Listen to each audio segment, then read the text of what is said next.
Hey everyone, David Zimmer again. Just using Prezi today to present my research and kind of a quick overview of my findings from the research paper that I looked at. So to get started off, I read an article that was a primary source called Learning from Video Modeling Examples Does Gender Matter? So I focused on kind of the gender topic here and how it actually affects students based in the virtual classroom, in the online instruction. So let's go ahead and take a quick overview. Also, if you would rather take a look at my information in a different form without the voice recording, I did put the Prezi link on to my post in our class on D2L. So, getting started, introduction. Of course, the authors' names are up top there of Vincent, Sophie, and Tamara, who all did the research and who were the authors of this article. They conducted research on the impact of gender difference in the classroom in the article Learning from Video Modeling Examples Does Gender Matter?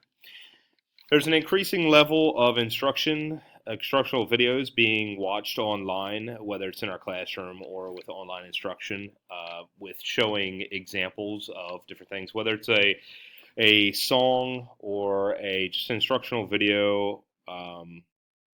There's just more and more being used each day, and I know I use a lot here in my classroom.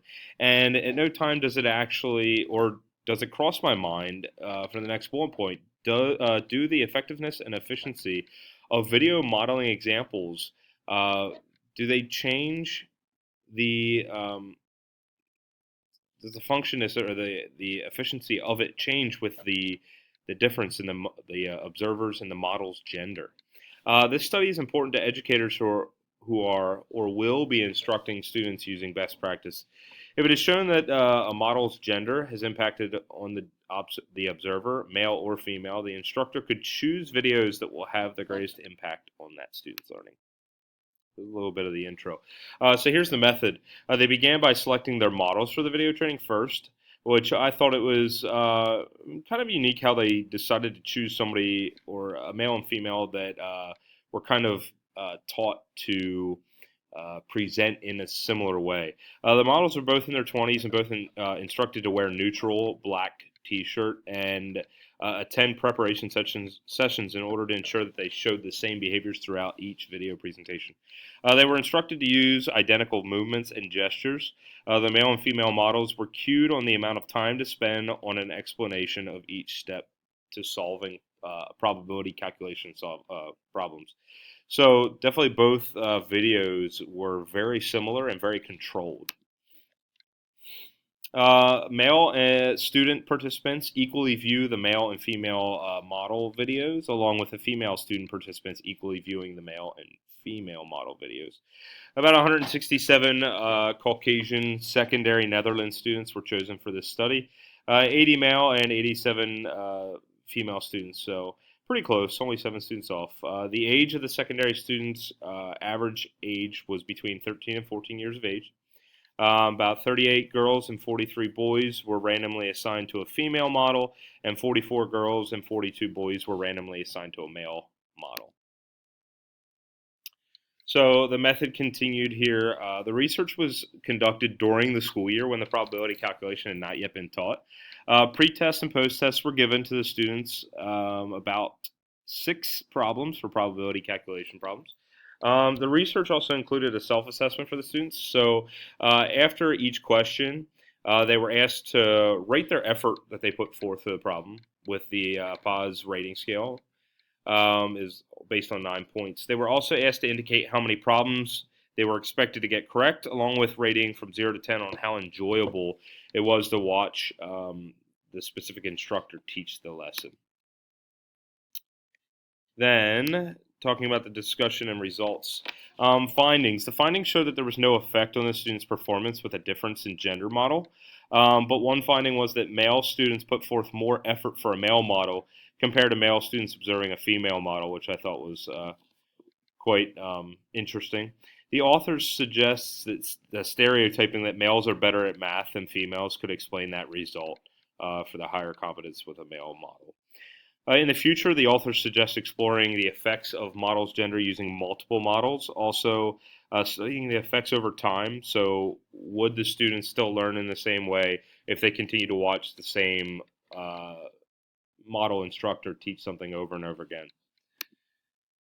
Then I guess kind of my conclusions. I have to say that yes and no as to this research justifying that gender does take an effect. Yes, the authors proved that secondary students at this high school or this elementary level school were not affected performance-wise by the gender of the model. I agree with the authors when they say they need to conclude this research over time because, I feel like students lose interest pretty quickly with seeing the same model and over again. Whenever they see a new model or video in my classroom, I feel as though the interest is piqued when they hear something new or see a new person, a new face, new voice, so and so. After the students watch the models, uh, also the models were dressed the same and coached using the same gestures. I'd like to see, uh, how that portrays with somebody who teaches in a different way. Because I know all of my colleagues, none of us really teach the same.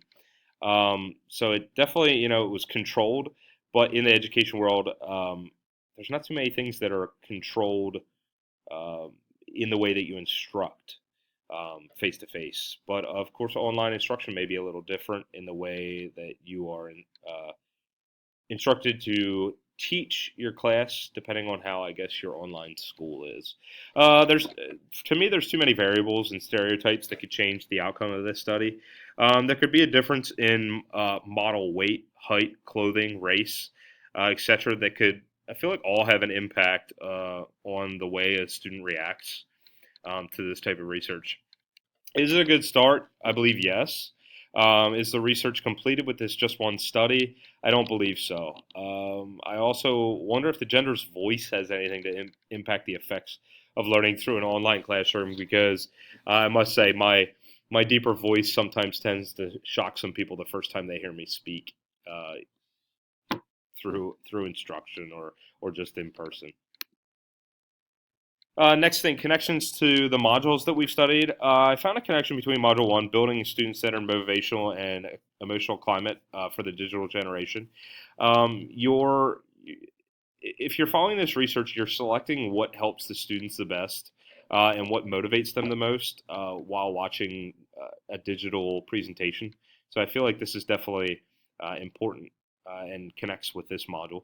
Module 3, utilizing knowledge on the learning preferences and cultural relevance to connect with the students.